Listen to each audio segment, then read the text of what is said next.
kadang-kadang profesi sales itu dipandang sebelah mata gitu ya. Anggapan orang awam kalau namanya sales Iya. jago ngomong. Tapi pengalaman saya Mm-mm. justru salesman yang biasanya punya goodwill yang baik dengan pelanggan ya, dengan toko, itu nggak banyak bicara. Karena apa? Trust biasanya gitu. Iya. Saya lihat sales itu, kalau orang bilang teknik menjual ya, kalau saya lebih lihat sebenarnya dia lebih ke art ya, jadi seni menjual. Pola yang sering mereka hadapi berkaitan dengan SDM salesman gitu Iya. ya. Itu biasanya ada dua tuh, disiplin ya. Hmm. Ya ini orang Indonesia pasti udah ini ya, Iya. tahu lah. Ya. Untuk para pemilik bisnis, terus HR dan sales leader, dan mungkin masih mengelola tim penjualan secara konvensional, apa sih mungkin 3 langkah pertama paling praktis yang Pak Atta rekomendasikan?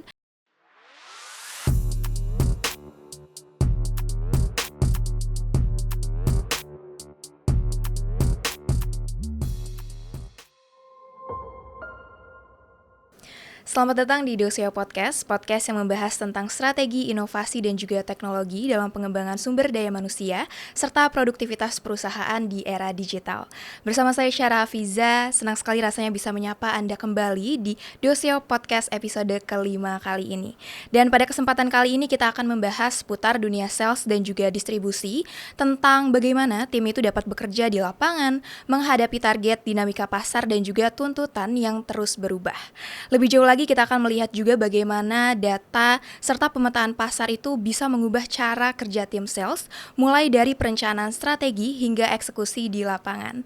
Dan seperti biasa hari ini saya ditemani oleh Pak Mirza Yuliansyah, selaku CEO dan juga founder dari platform Doseo, platform pembelajaran yang berfokus pada pengembangan kompetensi sumber daya manusia berbasis teknologi dan juga kebutuhan nyata di lapangan. Dan juga telah hadir bersama kita Pak Arif Tias Asmara atau biasa dipanggil Pak Atta, founder Klik Peta, platform teknologi pemetaan dan juga road to market yang membantu perusahaan dapat melihat, merancang dan juga mengelola aktivitas penjualan berbasis data lapangan secara lebih presisi. Apa kabar Pak Mirza dan juga Pak Atta? Sehat Pak? Baik, sehat. Alhamdulillah. Oke, sebenarnya aku juga udah ngeliat kayak platform Klik Peta ini sekilas gitu tadi pas perjalanan ke sini. Jadi kayak Ya. lumayan ngelis juga beberapa pertanyaan apa yang ditanyain ke Pak Atta, terus juga mungkin sudut pandang dari Pak Mirza sendiri. Tapi sebelum jauh ke pembahasan itu mungkin aku pengen nanyain sedikit dulu ke Pak Atta, kayak boleh nggak sih Pak diceritain sedikit gitu tentang perjalanan Bapak di dunia sales ini sendiri dan juga distribusi, kan udah pasti perjalanannya panjang gitu ya Pak.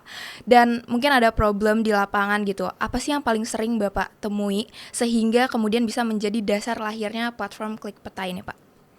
Ya, saya sebelumnya profesional ya di perusahaan FMCG, Iya. fast moving consumer good, yang multinasional. Kemudian saya itu bidangnya adalah di sales, distribusi, kemudian logistik. Nah, selama bekerja ya hampir 25 tahun di situ, saya melihat perusahaan saya sendiri waktu itu, dan juga perusahaan lain yang banyak mengalami masalah ataupun tantangan ya. Iya. Pertama biasanya membangun dan mengelola data pelanggan atau outlet. Nah, kemudian yang kedua biasanya juga membuat rute yang rapi, efektif dan efisien. Iya. Karena biasanya perusahaan yang belum menggunakan teknologi itu masih menggunakan manual, pakai Excel gitu ya, lihat alamat, dan itu nggak bisa ada visualisasinya. Dan ketiga adalah kesulitan untuk memonitor aktivitas harian dari tim salesman. Nah, itulah yang 3 hal itu yang melatar belakangi saya setelah retirement, bertemu dengan teman-teman yang mempunyai kemampuan untuk membuat aplikasi, digabungkan dengan kami yang pengalaman di lapangan ya, dari sisi bisnis maupun komersial, sehingga lahirlah Klik Peta yang melayani tadi 3 hal tadi, plus ada layanan lain yang berhubungan dengan sales, distribusi dan logistik. Seperti itu. Oke, berarti emang lumayan banyak juga masalah, core utamanya 3 masalah tadi gitu ya, Pak? Betul. Oke, dari cerita Pak Atta tadi mungkin soal problem-problem di tim sales, apalagi pas di lapangan, terus pola-pola masalah yang udah Pak Atta sebutkan tadi, mungkin dari sisi Pak Mirza sendiri gitu, apakah pola masalah seperti itu juga sering Bapak temui di banyak organisasi yang Bapak lihat sekarang, Pak? Sebenarnya yang paling saya alamin, saya akhirnya tahu ya. Jadi saya tahu teman nggak terlalu banyak ya. Tapi minggu lalu saya ikut meeting bareng Pak Atta dengan salah satu brand. Itu boleh nyebut brand nggak ya? Nggak boleh ya? Boleh nyebut brand atau nggak ya ini ya? Jadi ada satu brand sele. Ya, oke. Iya, kalian Kita kategori. meeting, terus kemudian dia menjelaskan permasalahannya terkait kenapa Klikpeta dan Doseo waktu itu hadir untuk mempresentasikan produk. Jadi dijelasin mengenai rute ada apa Pak? MT, GT Pak ya? Iya, MT itu kepanjangan dari modern trade. Iya. GT itu general trade atau traditional trade Iya. seperti itu. Jadi di situ saya ngeliat kompleksitas sales itu yang kalau di FMCG ya. Jadi kalau fast moving consumer goods itu kan mereka sales ini selain kemudian dia memasarkan produk, dia juga kemudian nganterin barang, kemudian juga nagih Pak ya. Iya. Narik. Jadi payment collector jadinya. Jadi artinya kalau dia pegang satu area dan kemudian ada sekian banyak modern MT tadi, modern trader dan general trader tradisional gitu ya. Dia pegang banyak, misalnya bayangin aja sepanjang jalan berapa banyak Alfa sama ini jadi nyebut merek Indomaret atau sejenisnya. Lalu belum termasuk warung Madura, warung ibu-ibu di mana pasar gitu ya. Dan sales ini harus handle itu kan, dia pegang wilayah. Iya. Benar. Nah, saya nggak tahu itu tepatnya setiap perusahaan punya rasionya sendiri Pak ya. Satu sales pegang berapa banyak trader gitu. Nah, kebayang kan, jadi kalau dia mesti handle, terus kemudian ada cerita-cerita juga kemarin yang bikin saya, lebih deep ya kalau di FMCG. Jadi kalau saya sales taunya mungkin lebih ke arah yang perusahaan tipe yang lain yang selama ini di-handle sama Doseo, tapi waktu FMCG, ternyata sampai sedalam itu. Termasuk kalau ketemu trader, pedagang yang nggak mau ganti sales. Jadi dia mesti harus ke situ padahal mungkin tokonya bisa jadi geser atau yang punya beda. Iya, areanya berbeda. Atau dia kebetulan hari itu lagi diatur ke ujung wilayah yang lain. Kalau misalnya dia pegang kecamatan gitu. Ujung kecamatan satu ke ujung kecamatan yang sebelah batas mananya kan bisa jadi jauh ya. Tapi itu nggak mau. Jadi si trader harus di-handle sama orang ini gitu. Jadi dia harus mesti benar-benar cerdas mengatur rute. Nah, ini kan kadang-kadang kalau kita handle berapa Pak? Misalnya 50 lokasi sehari gitu ya. Terus Iya, biasanya kalau tradisional salesman itu antara 30 sampai 40 iya, kunjungan 30-40 lokasi. toko ya. Sekecamatan, let's say gitu. Kecamatan Pak, kelurahan biasanya. Lebih itu. 1-2 kecamatan biasanya. 1-2 kecamatan. Artinya dia mesti keliling dan bayangin itu di 40 kunjungan dan bisa jadi diajak ngobrol lama. Ada yang kemudian lagi kemana dulu gitu kan. Nggak bisa langsung diambil atau diantar barangnya atau ditagih. Nah, jadi menurut saya di sini peran teknologi jadi sesuatu yang jadi solusi untuk membuat kinerja tim sales itu lebih efektif dan efisien dan yang pasti tepat sasaran gitu. Oke, betul. Berarti kan udah banyak banget juga kali ya kalau kita balik ke Klikpeta lagi data-data yang dikumpulin dari klien ataupun bahkan Bapak ngeliat sendiri gitu permasalahannya. Mungkin dari perspektif data yang dikumpulkan oleh platform Klikpeta ini sendiri Pak, apa aja sih gap terbesar antara strategi penjualan di kantor pusat dan eksekusi tim sales di lapangannya sendiri? Bicara tentang strategi, memang ini menarik ya. Biasanya memang kalau pembuatan strategi itu kan dilakukan oleh kantor pusat ya. Yeah. Kemudian nanti di cascade atau di share ke kantor cabang ya, yang mengelola tim sales di lapangan. Nah, biasanya kalau saya juga dulu pernah di kantor pusat, kalau mau membuat strategi itu mesti ada data kan, terutama data dari lapangan yang nanti membantu untuk membuat strategi yang tepat sasaran. Tetapi kadang-kadang, bukan kadang-kadang malah sering ya, yang namanya data itu terbatas gitu ya. Benar.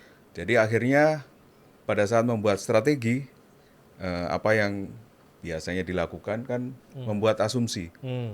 Nah, memang nantinya setelah jadi strategi itu, di atas kertas itu kelihatan bagus ya.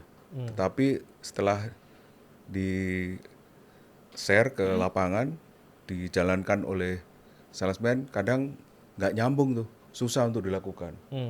Nah itu tantangannya memang. Nah dari sisi teknologi, kalau misalnya perusahaan ya sudah menerapkan misalnya teknologi alat bantu dari salesman, dari alat bantu itu akan kita dapatkan itu data. Misalnya data kunjungan ya, data outlet atau data pelanggan. Nah, itu yang akan banyak membantu untuk bagaimana caranya strategi itu lebih tepat sasaran.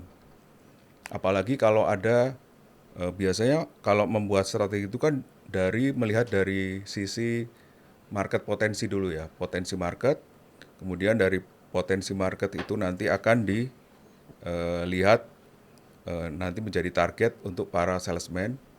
Setelah itu baru salesman kan melakukan aktivitas ya untuk nanti memenuhi target itu. Nah, dengan alat bantu dan teknologi yang mobile yang ada di handphone gitu, itu bisa dimonitor, membantu dua belah pihak dari sisi salesman ya, karena dia akan tahu nih nanti siapa yang harus dikunjungi ya, kemudian bagaimana cara meyakinkan pelanggan supaya bertransaksi.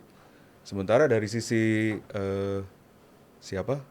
perusahaan tahu nih apa yang dilakukan oleh salesman. Jadi bisa dimonitor secara harian. Sehingga strategi itu berjalan mulus gitu ya. Oke. Gitu. Oke. Mungkin dari cerita sekilas dari Pak Atta tadi, saya jadi lumayan kepo juga gitu bahasanya. Boleh diceritain satu contoh nggak sih Pak? Mungkin kasus nyata gitu di lapangan. Oh iya. Ya. Yang kasus nyata dan juga banyak dialami perusahaan lain mungkin ya. gitu. Misalnya perusahaan A gitu ya. Tahun 2026 misalnya nih mau melakukan ekspansi bisnis dengan membuka outlet baru. Ya. Katakanlah di area jangan Jakarta aja ya. Di Greater Surabaya. Oke. Katakanlah di Greater Surabaya, biasanya di kota Surabaya itu kan ada yang berdekatan Gresik dan Sidoarjo.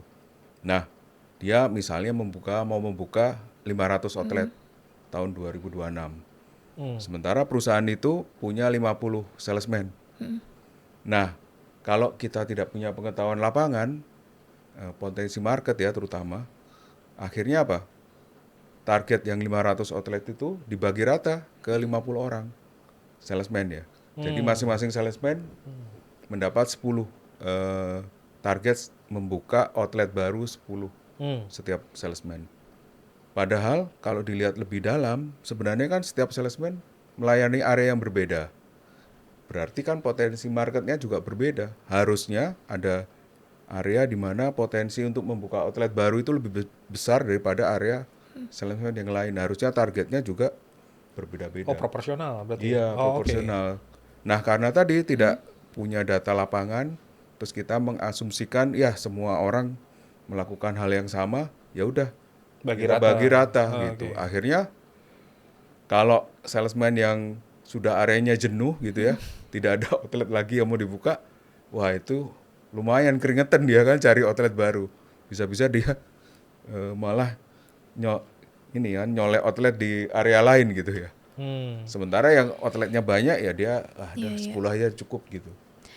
Tapi itu kayak bisa jadi masalah komunikasi internalnya juga gitu nggak Pak? Mungkin aku pengen nanya ke Pak Mirza dulu. Menurut Bapak sendiri, sejauh mana sih masalah komunikasi internal ini sendiri tuh ikut berperan dalam menciptakan gap antara rencana di pusat dan juga eksekusinya di lapangan gitu Pak? Iya, itu penting ya. Ini kasus dari klien-klien Dosio juga ya. Jadi memang seperti yang Pak Tak sampaikan, keputusan pusat mengenai strategi, target, ya itu mereka akan buat kan. Nah, untuk sampai ke pelaksana itu kan lewat berapa layer ya. Jadi artinya akan ada proses sosialisasi melalui media-media komunikasi. Jadi tentunya misalnya CEO, let's say dia punya policy atau top management punya policy. Oh kita target tahun ini begini, strateginya begini, lalu turun ke masing-masing departemen. Nah, masing-masing departemen pesannya ini kan udah pecah-pecah ya. Jadi udah disampaikan oleh manajer, supervisor, sampai akhirnya ke pelaksana. eh, yang di atas kadang-kadang out of touch sama yang di bawah. Lapangan kan lebih tahu semestinya. Tapi karena ada gap komunikasi tadi, sehingga strategi dibuat berdasarkan pemahaman yang di atas, bukan Iya benar. penerima nih, Bo. Yang di bawah akan bilang, oh, nggak kayak gitu di lapangan. Jadi pas mereka ngerjain, dikasih target kayak gitu, dia nggak mungkin, ini nggak masuk akal. Oh, dia dikasih zona yang kering atau yang susah. Tanpa kemudian manajemen yang buat strategi, punya teknologi. Dan kalau kita bicara klik peta ya, klik peta akan memetakan itu. Terus kemudian klik peta pun setahu saya Pak Atta dan tim juga melakukan konsultasi on demand ya. Artinya kalau kemudian mau spesifik, not based on data yang udah di-share dari BPS dan data yang udah ada, itu kemudian mereka bisa ngelakuin survei yang lebih spesifik, lebih terarah. Bener Pak ya kalau nggak salah? Betul. Sehingga jelas tahu produk ini dengan brandnya mereka, dengan culture mereka, dengan produk ragam produknya, kalau masuk ke daerah itu kira-kira seperti apa. Nah, Doceo dalam hal ini berperan bagaimana kemudian kebijakan itu turun ke bawah melalui proses sosialisasi dan pelatihan yang memang berkelanjutan. Oke. Berarti kan dari Klik Peta ataupun Doceo sendiri mungkin udah banyak banget gitu ya nanganin para pelanggannya juga yang menggunakan platform Klik Peta ataupun Doceo ini, dan pasti mungkin pola-polanya itu beda-beda kali ya Pak. Mungkin dari Klik Peta sendiri, dari pengalaman implementasi Klik Peta ini di berbagai perusahaan, pola apa sih yang paling sering Bapak Atta temuin gitu terkait kelemahan kompetensi SDM sales mereka ataupun distribusi mereka gitu, dan bagaimana data ini tuh dapat membantu mengidentifikasi kelemahan tersebut secara objektif, Pak? Pengalaman ya, pola yang sering mereka hadapi berkaitan dengan SDM salesman gitu ya, atau tim sales, itu biasanya ada dua tuh, disiplin ya, ya ini orang Indonesia pasti udah ini ya, tahu lah. Kemudian yang kedua produktivitas ya, nah karena produktivitas itu berhubungan dengan kemampuan salesman menjual. Nah, ini yang biasanya nanti setelah kami ngobrol dengan klien gitu ya, mereka kita sarankan misalnya kalau mereka masih menjalankan bisnisnya secara manual ya, tanpa bantuan teknologi, itu lebih susah karena mesti kalau salesman kan punya atasan, harus dicek di lapangan, padahal satu misalnya supervisor itu kan mengelola 5 sampai 7 salesman ya. Kan nggak mungkin semuanya dicek di hari yang sama. Nah, itu yang membuat kesulitan ya memastikan salesman menjalankan aktivitasnya sesuai standar. Makanya dengan bantuan teknologi ya biasanya itu nanti data tadi yang disiplin sama produktivitas bisa ketahuan. Namanya kita namakan SFA ya, Salesforce Automation. Jadi aplikasi yang ditanam di handphone yang membantu salesman untuk mengunjungi outlet. Kemudian nanti bagaimana cara dia menjual, karena di situ biasanya dilengkapi dengan kalau ada promosi. Nah, itu tinggal diklik nanti muncul nih promonya apa. Nah, pada saat dia merekomendasikan order atau menjual, dia bisa langsung. Plus juga menavigasi kalau dia misalnya nih ada outlet baru, dia nggak tahu lokasinya, dia bisa klik kayak Google Map gitu, bisa tahu arahnya kemana yang harus dituju supaya nyampe ke lokasi itu. Plus juga sekarang sudah ditambahkan dengan kayak AI, jadi bisa chat gitu ya dengan AI, supaya gimana caranya bulan ini saya masuk target. Nah nanti karena AI itu kan menggunakan data internal ya, nanti bisa memberikan saran ya ke salesman, misalnya nih, toko ini belum dikunjungi, kamu harus kunjungi, dia potensi penjualannya sekian.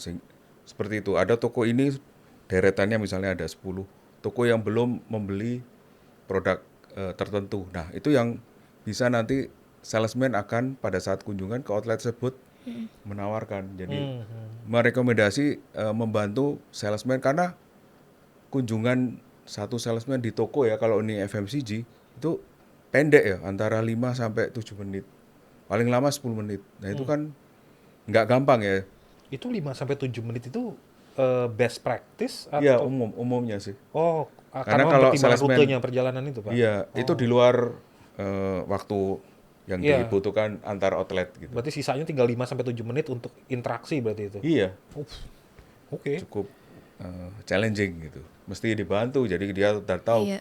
gitu datang sudah tahu nanti saya mau menawarkan apa Benar. gitu ya. Dan bagaimana meyakinkan si pemilik toko. Oke. Begitu. Data-data itulah yang bisa kita peroleh. Tadi ketahuan nih kalau completion rate ya, artinya si salesman kunjungan actualnya itu berapa persen. Oke. Misalnya 90%, berarti ada 10% yang belum dikunjungi. Berarti itu kan menyangkut masalah disiplin ya. Kita bisa tahu tuh. Iya. Nah, nanti bisa di-endorse atau misalnya ditegur oleh supervisor. Ada lagi sales KPI yang namanya effective call. Hmm. Effective call itu adalah jumlah toko atau jumlah outlet atau pelanggan yang bertransaksi. Nah, kalau effective call-nya misalnya rendah 50%, berarti kan salesman ini perlu ditingkatkan ini kemampuan menjualnya. Nanti oleh supervisor atau salesman sendiri yang minta misalnya, Pak, saya perlu dilatih gitu ya. Atau di coach gitu ya. Nah, itu kita kalau ada platform seperti Doseo itu membantu banget. Karena pelatihan kan lebih praktis ya. Salesman itu juga nggak bisa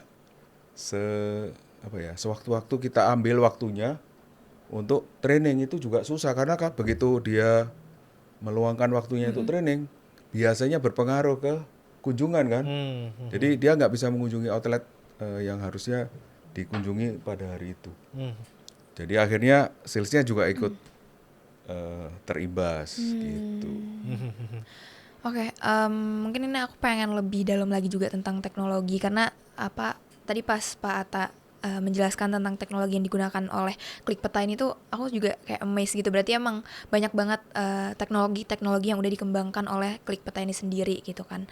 Mungkin ini pertanyaan lanjutan dari tadi, Pak. Ya. Bagaimana sih teknologi pemetaan dan yang sempat Pak Atta bahas di awal banget tadi juga route to market seperti yang dikembangkan Klikpeta ini tuh dapat mengubah cara perusahaan mendesain wilayah kerja mereka, terus target mereka dan aktivitas harian sales mereka serta distribusi mereka di era sekarang ini, Pak. Oh, teknis nih. Iya. Wah, ini Waduh. Seru. buat orang awam ini gabungan antara peta digital, ya peta khusus Indonesia.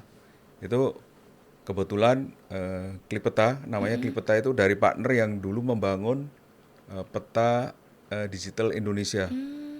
Dari awal sekitar tahun 2004 gitu ya. Itu jauh sebelum Google Map masuk. Iya.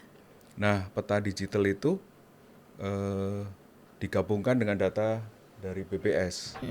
Ya, sehingga nanti tahu nih setiap area itu apakah biasanya dikategorikan sebagai SES gitu ya, SES A, B sampai E. Kalau A itu paling tinggi, B itu paling rendah.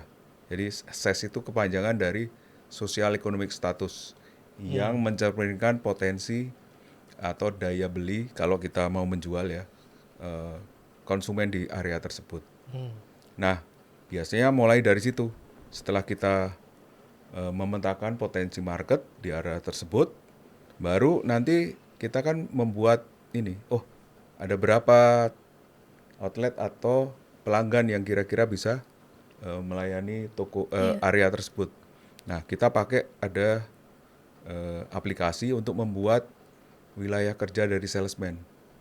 Ya, misalnya batas utara, selatan, kemudian timur, barat.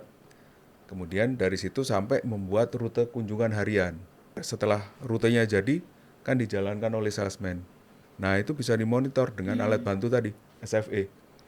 Bagaimana dia kerja sekarang, jam berapa dia istirahat atau masih kerja gitu ya. Atau dia kelamaan istirahatnya. Itu bisa tercatat semua ya di situ. Dan bahkan kayak dibuatkan ini monitoring dashboard sesuai dengan kebutuhan klien. Jadi di situ misalnya keluar nih laporan yang ini salesman A hari ini misalnya.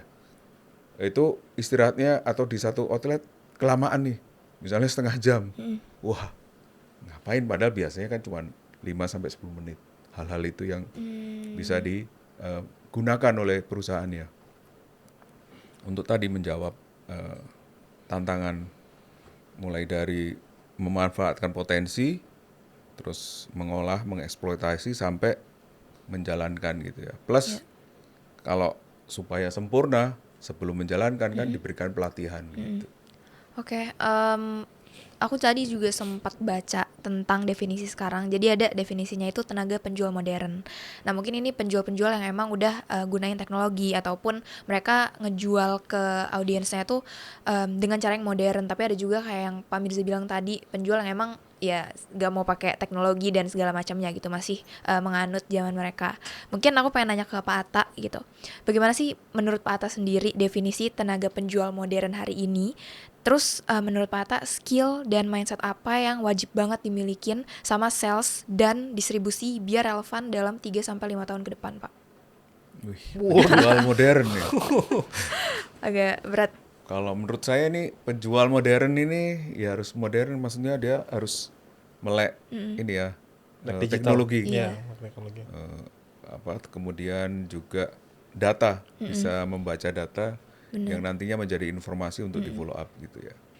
Sebenarnya kalau dari kita ngomong menjual itu kan ada sekarang ini ya, ada dua ya bagian.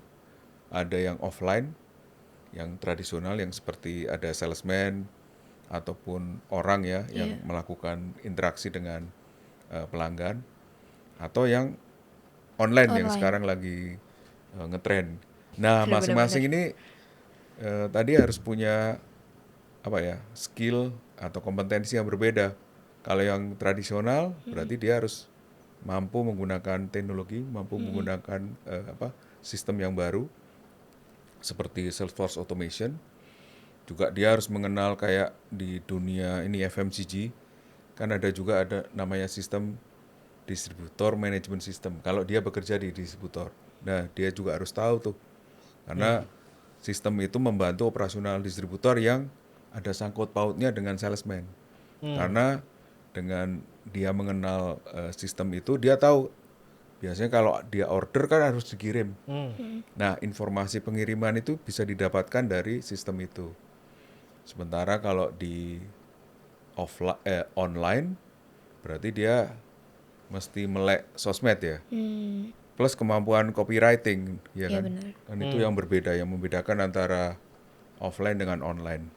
Saya lihat sales itu, kalau orang bilang teknik menjual ya, kalau saya lebih lihat sebenarnya dia lebih ke art ya, jadi seni menjual. Iya, seni. Karena Lebih banyak kalau seni, kita betul. bicara teknik kan berarti 1, 2, maka langsung 3. Jadi kayak ada urutan, sedangkan sales nggak kayak gitu most Iya. of the time gitu. Ya, tergantung situasi. Iya. Sikon. Iya, jadi dia Situasi gimana dia menempatkan diri itu lebih akhirnya lebih seni sih kalau menurut saya ya.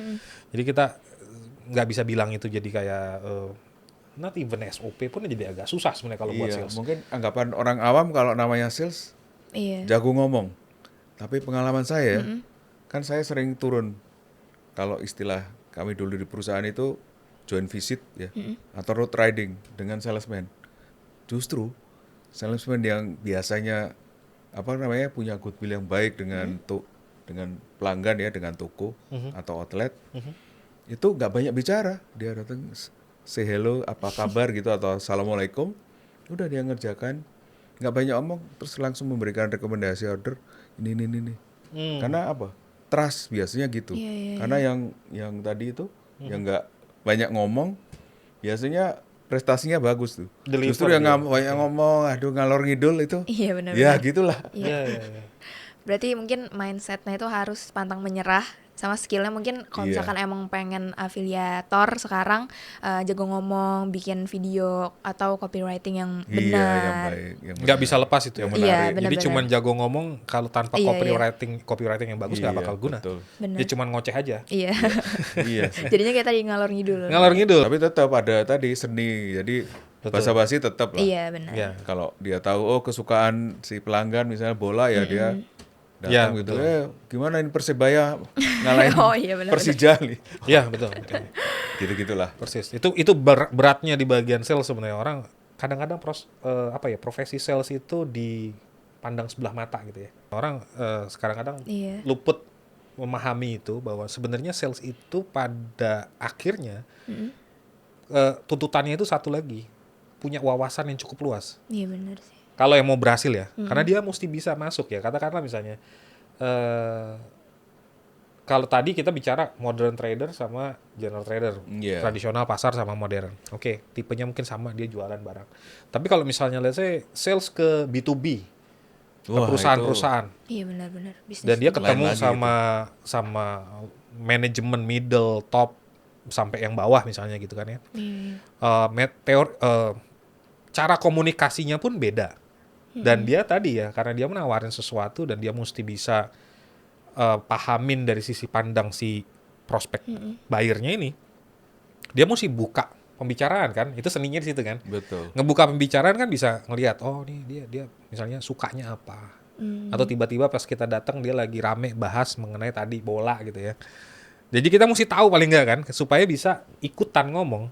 Iya benar. Jadi sales tuh di situ Iya. tantangannya di situ. Jadi kalau dia makin banyak luas, misalnya sales di Doceo, dia sebenarnya mesti komunikasi sama perusahaan FMCG, finance, retail, hospitality, F&B gitu ya. Jadi kan mesti tahu sedikit-sedikit.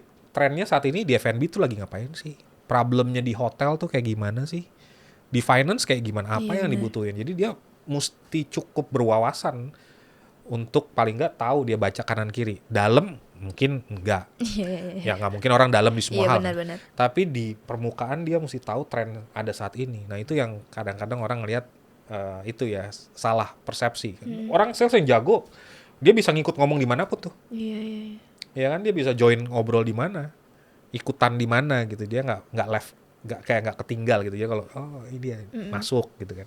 Saya rasa kayak gitu sih yang Berarti nggak semudah itu kali ya Pak? Bukan yang kayak cuman jago ngomong abis itu udah kita sebut sales dan berhasil. Mungkin iya, lebih. menurut saya sales susah. Kalau Iya, mau iya, yang iya, bagus iya, ya, benar, yang benar, maksudnya yang ya produktif, yang memang menghasilkan sesuai target dan seterusnya gitu. Tapi ya jujur aku juga sebelum ngobrol sama Pak Atta sama Pak Mirza aku berpikir kayak sales. Emang kan aku nggak belajar banget mendalami sales ini kan. Emang di dunia marketing aja gitu. Dan aku mikirnya kayak sales berarti emang cuman nawarin barang Yeah. gitu-gitu terus pinter ngomong. Aku nggak tahu kalau se-complicated itu juga gitu. Jadi ini ilmu baru juga. Dan sebenarnya aku juga pengen nanya. Jadi mungkin kalau aku sekarang karena masih kuliah gitu. Jadi ngelihat organisasi itu mereka ngambil keputusannya itu melalui feeling gitu tanpa mungkin berbasis data. Misalkan kita kolaborasi sama Doceo gitu misalkan, kayaknya bagus jadi kayaknya jadi pakai feeling mereka gitu Pak. Menurut Pak Atta sendiri mungkin udah yang berkecimpung lama di dunia perusahaan gitu, apa sih tantangan terbesar ketika nantinya perusahaan Indonesia ini mulai beralih dari pengambilan keputusan berbasis feeling ini ke pengambilan keputusan berbasis data untuk mengelola tim sales mereka, dan gimana biasanya Pak Atta ini dapat membantu gitu manajemen melewati resistensi tersebut gitu Pak? Mungkin ini ya, dua hal ya. Pertama sih faktor budaya ya, sama psikologi. Karena kalau ada hal baru, apalagi kalau seusia saya gitu ya, untuk beradaptasi kan perlu ini ya, usaha yang lebih besar ya. Iya. Nah, biasanya makin ke arah sana, maksudnya usia makin beranjak tinggi, itu merasa misalnya pengalamannya jauh gitu ya, melebihi apa yang ditawarkan sistem atau teknologi yang baru. Nah, yang kedua yang juga kadang was-was nih, kalau ada hal baru, wah apa ini? Wah ini saya nanti diawasi nih kerjanya. Ketahuan kalau biasanya saya suka misalnya Iya. cheating gitu ya. Nah itu juga sama itu. Dulu punya pengalaman menerapkan tadi SFA untuk salesman. Wah ini apa ini? Wah saya harus di monitor ini kayak robot ini gitu. Iya. Bahkan untuk ada beberapa klien yang salesman-nya vokal itu. Wah Pak ini untuk apa ini? Selama ini saya kerjanya lancar kok gitu. Untuk memata-matai gitu. Jadi ada unsur iya. inilah salah paham gitu. Ya itu yang harus dibenahi ya. Kemudian yang kedua yang itu change management tadi ya, berhubungan dengan yang pertama itu. Mestinya supaya lebih mudah diterima biasanya harus divisualisasi ya. Kemudian dikomunikasikan dengan baik dan diberikan contoh manfaatnya seperti apa. Karena kalau sudah tahu manfaatnya, bahkan yang tadi ngapain Iya. saya udah bisa ini kok mengerjakan tugas dengan lancar. Itu langsung biasanya jadi kayak apa ya? Biasanya yang teriak paling lantang itu juga nanti jadi pendukung yang paling loyal itu. Biasanya gitu. Kalau lagi mengerjakan sesuatu yang baru di klien, kita tandain tuh siapa yang paling lantang. Iya. Karena dia biasanya di situ sebagai informal leader ya, seolah-olah itu. Kalau itu bisa diyakinkan, nah otomatis nanti jadi supporter kita. Yang lain akan ngikuti tuh. Iya, Gitu sih. betul. Nah itu tadi mungkin perubahan ke data driven ini sendiri itu seringkali bukan soal tools aja mungkin ya, tapi Iya. juga mindsetnya Betul. gitu. Ya iya mindset. Iya, betul. Mindset yang harus ditanamkan di perusahaan tersebut supaya tadi nggak variasinya nggak terlalu banyak, harus mau belajar sama adaptif tuh. Ya, betul. Pengalaman saya kalau itu mulai dari awal ditanamkan akan lebih mudah ya mereka mengadopsi cara kerja SOP yang baru maupun sistem yang baru. Iya. Nah, aku pengen nanya ke Pak Atta juga sebagai CEO dari Klikpeta ini sendiri. Kalau peta pasar dari Klikpeta dan peta kompetensi sumber daya manusia dari platform Doseo ini bisa saling terhubung, menurut Pak Atta seperti apa sih ekosistem yang ideal untuk mengelola tim salesnya, Pak? Wah ini ideal sebenarnya develop ini ya mendirikan Klikpeta Ya. itu kami punya prinsip triangle gitu ya, segitiga. Satu adalah tentang sistem, berkaitan dengan sistem. Yang kedua berkaitan dengan pelanggan ya. Ini untuk dalam ekosistem sales and distribution. Nah, yang paling bawah ini yang pondasi penting ya, tidak kalah penting itu orang ya, people. Nah, dengan punya ekosistem Klikpeta dan Doseo digabungkan, ini ideal banget. Jadi sudah Iya benar. segitiga itu sudah menyatu sehingga perusahaan bisa optimal ya.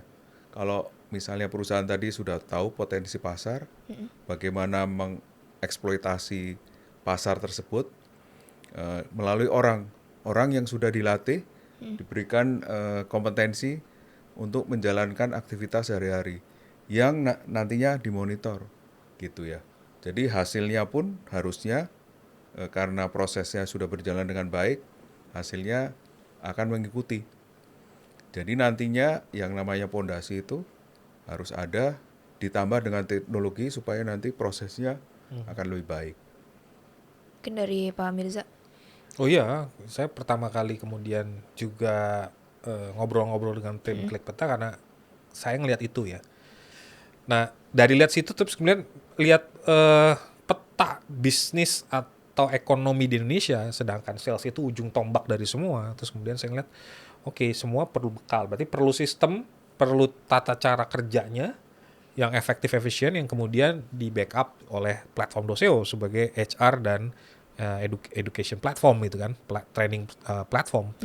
Jadi udah, oke. Kita lihat nih, kita mau kemana nih jalan barengnya gitu. Dan kita sebenarnya kami punya beberapa plan-plan ya untuk kolaborasi yang lebih jauh, bukan sekedar saling promote atau co-branding atau pemasaran bareng gitu ya. Tapi nanti kita bikin layanan yang memang nyatuin kelebihan dari masing-masing kami gitu. Yang arahnya nanti ya buat kesana, perbaikan kompetensi sales. Di podcast kedua ini atau berikutnya. Boleh. Kalau udah jadi, kalau udah siap. Kalau nggak, ntar ini keintip orang duluan. Volume kedua nanti ya Pak. Sebenarnya dari tadi percakapan aku sama Pak Atta dan juga Pak Mirza jadi kebuka juga sih tentang dunia sales, terus skill dan mindset yang harus dimiliki. Tapi karena kekurangan waktu, jadi aku pengen bacain dulu aja pertanyaan yang udah masuk dari teman-teman pendengar Doseo Podcast. Dan pertanyaan-pertanyaan itu datang dari praktisi sales dan juga distribusi. Pertanyaan pertama dari @depuspitadian. Izin bertanya Pak, bagaimana sih caranya kita mengoptimalkan digital distribution channel seperti mengiklankan produk kita di media sosial agar data leads yang masuk berkualitas dan juga siap ditindaklanjuti oleh tim sales ataupun marketing? Canggih kok pertanyaannya, Pak. Waduh, digital channel ini ya. Iya. Meskipun saya pengalamannya lebih banyak di offline ya. Tapi kalau kami misalnya dapat project yang berkaitan dengan digital, ada partner lain ya. Tapi saya sedikit banyak tahu sih kalau seperti itu biasanya nanti di awal itu harus punya target yang jelas gitu ya, siapa yang mau dituju.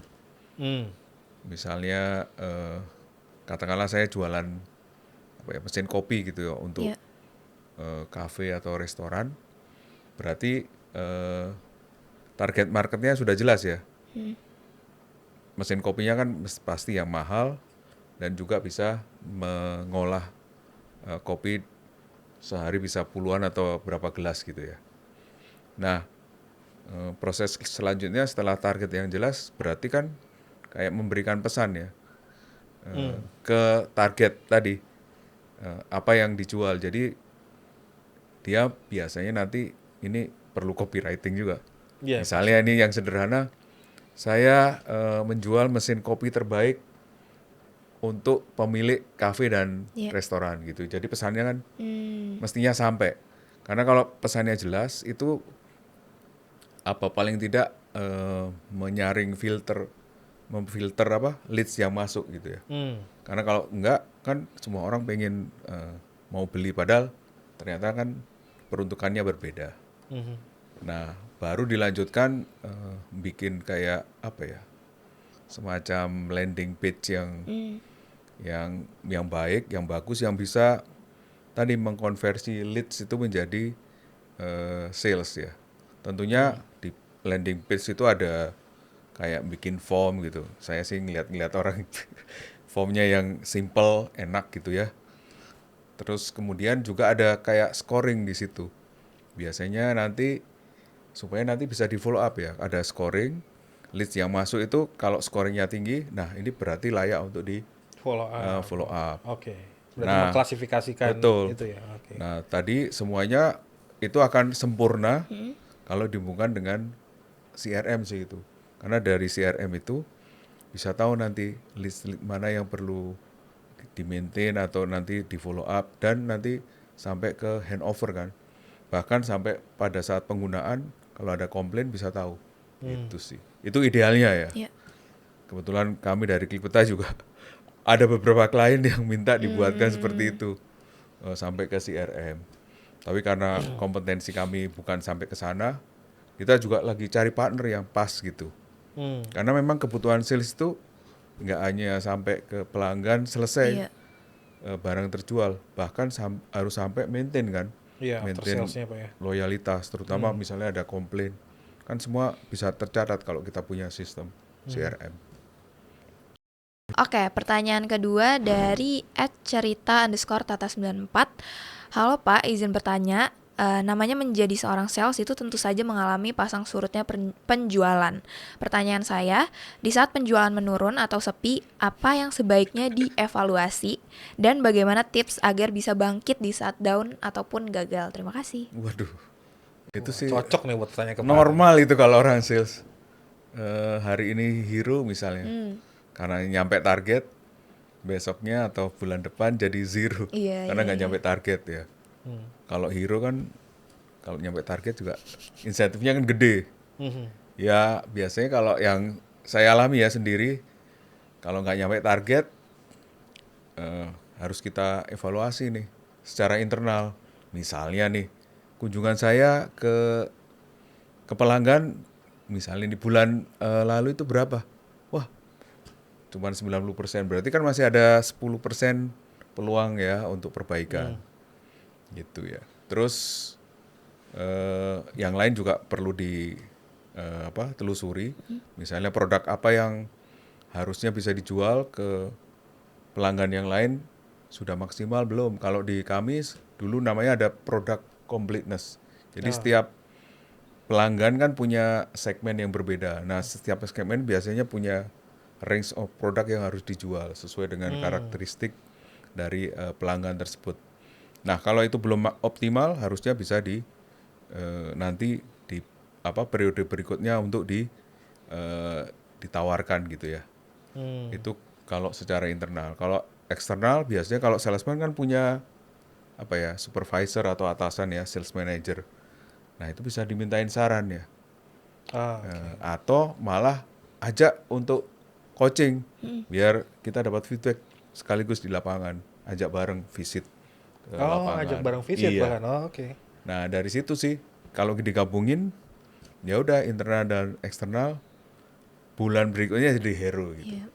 Tapi itu normal, memang stres. Saya mau pensiun aja di sales 4 atau 5 tahun, aduh. Setiap hari gitu, naik turun moodnya. Gitu kan nggak mudah untuk Iya, konsisten Iya, betul. dapat terus gitu sih. Betul. Berarti emang harus berusaha ya Pak? Iya, betul sih. Terakhir ya all out, tetap optimis. Iya, betul. Tapi mungkin menarik dari Pak Atta tadi yang eksternalnya ya. Jadi waktu dia kemudian evaluasi internal, apa sih yang bisa ditingkatkan dengan yang effortnya dia ya. Nah, yang itu mungkin seringkali orang lupa masalah rasio-rasio ya. Rasio artinya kayak tadi angka-angka tadi kan, berapa persen segala macam ya, itu kan Iya. kenapa sistem SFA itu penting karena itu, sehingga Betul, si sales bisa ini paham. menelusuri. Iya. Betul. Dari semua rasio-rasio itu, oh dia mesti kunjungan segini, udah tercapai berapa, itu yang jadi bahan evaluasi dia dengan mudah ya. Tanpa dia mesti mikir, angkanya udah ada semua yang ngomong gitu, nggak usah feeling gitu. Bahkan sampai chat sekarang sudah dilengkapi dengan chat GPT. Iya. Iya makanya. Ayo gimana caranya nyampe nih bulan depan? Nah, Gitu. tapi yang langkah kedua yang menurut saya perlu juga digunakan, artinya dia kemudian nanya ke timnya atau atasannya untuk bahkan saya tadi menarik juga ya, berarti ini saya udah ngelakuin gini bos gitu kan, atau pak gitu bu gitu kan, tapi kok hasilnya gini, mungkin ada yang salah dengan cara saya gitu. Saat ada mata ketiga, mata yang lain gitu yang kemudian mungkin punya pengalaman lebih, dia bisa pinpoint salahnya di mana. Dan nggak banyak orang yang kemudian mau nerima itu kan. Iya. Kan takut ya, maksudnya ntar disalah-salahin terus kan. Oh iya lu gagal karena gitu, karena lu semua prosesnya yang lu lakuin salah semua. Ada orang kemudian nggak mau pakai langkah bapak itu kan, mungkin gitu, takut disalah-salahin kan. Iya Jadi sih. ketahuan gitu kan. Padahal Memang sebenarnya ada bos yang kayak gitu. iya pasti ada Mau juga. tahu beres. Iya mau tahu beres. Tapi kalau misalnya kemudian dapat yang oke, atau sebenarnya ngetes aja kan, kadang-kadang kita nggak tahu bosnya sebenarnya kayak gimana gitu kan.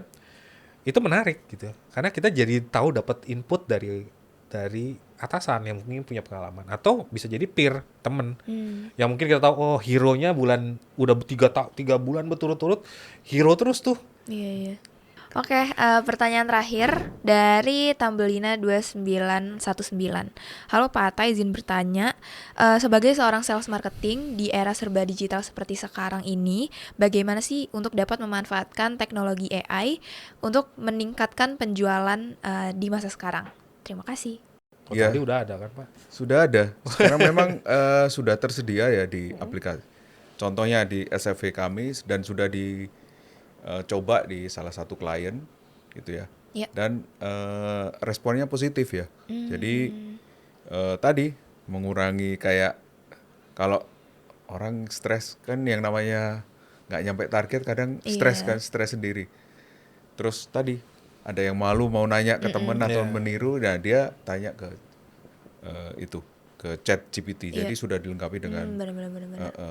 AI, dan juga ada, kalau ada posisi lain ya di tim sales itu namanya merchandiser ya. Merchandiser itu yang biasanya berkunjung ke minimarket ya, kalau gampang contohnya kan ada susunan rak-rak produk gitu. ya, rak-rak itu kan ada standarnya. Iya. Jadi namanya planogram. Iya. Nah, kami punya aplikasi namanya untuk image recognition ya, begitu dipotret, datang ke toko gitu ya, produk di satu rak, foto. Nah, dia tahu nih susunannya sesuai dengan standar nggak. Nah, itu yang pertama. Yang kedua, alokasi space ya yang ada di situ, share-nya berapa gitu ya, share of space-nya berapa. Itu penting, karena kalau makin lama kompetitornya makin mendominasi, lama-lama kan dia dapat share-nya atau alokasi tempatnya makin kecil kan, sedikit gitu. Iya. Dan ketiga, kalau nanti di foto itu misalnya ada yang bolong, berarti kan ada produk yang out of stock. Karena kalau di minimarket biasanya dia kan nggak banyak stoknya. Kadang kalau udah habis di rak, udah ya habis, sudah tinggal nunggu pengiriman berikutnya. Nah, dua hal tadi sih yang sudah Klik Peta kembangkan untuk membantu tadi pencapaian sales gitu. Ini retail banget nih. Ini kalau Iya, dijelasin iya. gini, Iya. belum tentu orang paham Iya, mengenai ini bahwa agak rak teknis. itu ada planogram kayak gitu ya. Jadi kalau di retail itu rak itu memang ada levelnya. Itu ada harganya. Jadi kalau Bayar Syahra- itu, bayar. Iya bayar. Syahra kalau Ada. ngelihat ada produk nih misalnya saya nyebut brand deh Indomie gitu. Iya. Dia ada di rak paling satu yang kalau mata masuk ke rak tuh langsung ngelihat. Wah, itu Itu mahal ada harga itu. tuh. Paling mahal itu. Paling mahal. Tapi kalau misalnya Sarah lihat ada produk ada di kaki gitu, itu paling murah deh. Kaki pojok deket tiang gitu, itu paling murah. Nah, tadi teknologi itu kan dia nunjukin itu kan, Iya. berarti dia akan ngelihat lokasinya itu. Oh, berarti kalau kita bicara kan tadi bukan sales saja, marketing kan. Iya. Dia mesti ngelihat bahwa saat dia mau marketingin produk, ya dia mesti belajar ini. Dia mesti tahu cara naruh produk itu di mana. Nah ini nggak semua orang tahu nih, Pak Ata ngomongnya nyantai aja gitu. Iya. Tapi yang dijelasin itu nggak Benar. tahu. Syahra Enggak tahu sih, ini. Tapi kalau sekarang ini sudah mulai berkembang ya, sudah mulai umum. Meskipun nggak banyak yang membuat sih, karena dianggap mahal sih. Kalau kita sudah menemukan cara apa namanya? Seekonomis Seminimum, mungkin. ya, Jangan seekonomis minim, Pak. tapi akuratinya bisa dijamin gitu sih. Bisa 90 di atas 95% itu biasanya. Iya. Oh, oke. Berarti bisa ngasih rekomendasi gitu, Pak. Iya, langsung. Jadi kalau tadi dari foto itu ada rekomendasi, misalnya planogram tidak sesuai, dia langsung tahu nih kasih di mana, di rak mana. Dia langsung tata tuh. Jadi cepet. Karena setiap toko, kan kalau kita ngomong salah satu misalnya Indomaret atau Iya. Alfamart, itu kan tokonya size-nya berbeda-beda. Nah, planogram atau susunan produknya, susunan displaynya itu berbeda-beda gitu. Makanya merchandiser juga mesti dilengkapi itu supaya dia hafal gitu. Iya. Oh ya, dan juga dia kalau tadi metain ada yang kosong ya, dia langsung bisa ada perintah kirim. Iya. Berarti kan yang orang gudangnya atau yang sales yang bagian ngirim itu supply ke situ, ini kosong nih habis, berarti mesti kirim gitu. Kalau misalnya dia nggak paham itu dan nggak cepet, kan dia cuma bilang, oh kosong, tapi kosongnya kayak gimana? Iya, biasanya si merchandiser lapor ke store manager Iya. supaya segera Iya. melakukan order. Itu dia jadi 3 pertanyaan dari teman-teman pendengar Dosio Podcast. Terima kasih juga kepada teman-teman yang udah mau ngeluangin waktunya untuk bertanya. Oke, ini mungkin pertanyaan terakhir juga untuk Pak Mirza dan Pak Atta. Pertama untuk Pak Mirza dulu deh. Oke, kalau kita bicara visi jangka panjang, bagaimana menurut Bapak melihat peran Klik Peta ini dan kolaborasi dengan Doseo nantinya itu dalam membentuk standar baru profesi tenaga penjual di Indonesia? Waduh, ini jadi bocoran nih. Spill dikit Pak. Mungkin gini ya, nanti kita akan ada kolaborasi tadi sekilas ya. Tadi saya sempat mention gitu. Iya. Jadi memang nanti kita akan ada layanan teknologi yang menggabungkan dua katakanlah Platform. keahlian ya, Iya. dua platform ya. Dua keahlian yang dari platform kami ini untuk mengembangkan kompetensi sales. Kalau dari Doseo sendiri itu akan dimulai dari proses rekrutmen sampai pelatihan, sampai induksi dan seterusnya gitu ya. Dengan kemudian expertise-nya Klik Peta dari sisi operation-nya dan juga experience-nya. Iya. Dari arti experience dan kompetensi yang tim Klik Peta punya, yang kemudian akan ngebentuk molding sales yang akan ada masuk dalam talent pool. Nah itu nanti berikutnya kali ya, Oke. kita bicarakan. Kalau udah Stay tune. kita launching, kita akan ada sesi, entah itu jadi Doseo Podcast atau mungkin Klik Peta Podcast dengan Pak Hans. Wah, iya. Saya udah nyebut dulu nih Pak Hans. Oke, mungkin ke Pak Atta sekarang pertanyaan terakhir untuk penutup juga Pak. Ya. Untuk para pemilik bisnis, terus HR dan sales leader yang mendengarkan podcast ini mungkin sekarang dan mungkin masih mengelola tim penjualan secara konvensional, apa sih mungkin 3 langkah pertama paling praktis yang Pak Atta rekomendasikan untuk mulai bertransformasi dengan bantuan data serta teknologi seperti Klik Peta dan juga Doseo nantinya Pak? Bertransformasi ya. Berkaitan dengan teknologi atau Iya. digitalisasi. Pertama sih harus membangun pondasi nih, membangun customer database atau data pelanggan ya. Karena itu penting ya, supaya nanti data yang ada di sistem itu sama dengan yang di lapangan, di actualnya. Jangan sampai masih banyak ini perusahaan yang data perusahaan itu hanya diketahui oleh salesman sama yang di atas. Maksudnya Iya. Oke. inilah Tuhan Yang Maha Esa gitu ya. Oke. Bukan atasannya ini. Iya. Itu masih ada beberapa yang memiliki pola seperti itu. Jadi itu yang pertama, jadi bangun database. Yang kedua itu membangun ini tadi visibility, membangun transparansi. Jadi apa yang dilakukan oleh salesman, aktivitas sehari-hari itu bisa dimonitor secara real time. Nah itu akan membangun tadi, yang tantangan di Indonesia adalah kedisiplinan tadi. Iya. Terus, nah yang ketiga, ini yang tidak kalah penting adalah membangun ini kapabilitas ya dari tim sales. Ya tentunya pas ini ketemu dengan Pak Mirza ya dari Doseo. Moga-moga kita ke depan bisa Iya. menjalin 3 ini kan dengan baik. Betul. Gitu. Betul. Itu tips dari Oke. Klik Peta. Oke, terima kasih banyak Pak Atta dan Terima juga kasih Pak Mirza kembali. atas insight terbarunya juga untuk aku, terutama tentang retail, terus tentang salesnya sendiri, terus core-core mungkin yang harus kita miliki nantinya. Dan ternyata sales tidak semudah itu gitu, aku juga baru terbuka lagi. Semoga juga diskusi hari ini tuh bisa memberi perspektif baru bagi teman-teman pendengar Doseo Podcast yang terlibat langsung dalam pengelolaan tim sales ataupun pengembangan sumber daya manusia maupun pengambilan keputusan bisnis. Dan juga jangan lupa untuk like, comment, share, dan subscribe. Juga nantikan episode-episode Doseo Podcast lainnya. Dan kalau misalkan teman-teman pengen lebih tahu lagi soal Doseo, bisa langsung hubungi web kami di www.doseo.id atau klik link di deskripsi. Sampai jumpa di episode Doseo Podcast selanjutnya.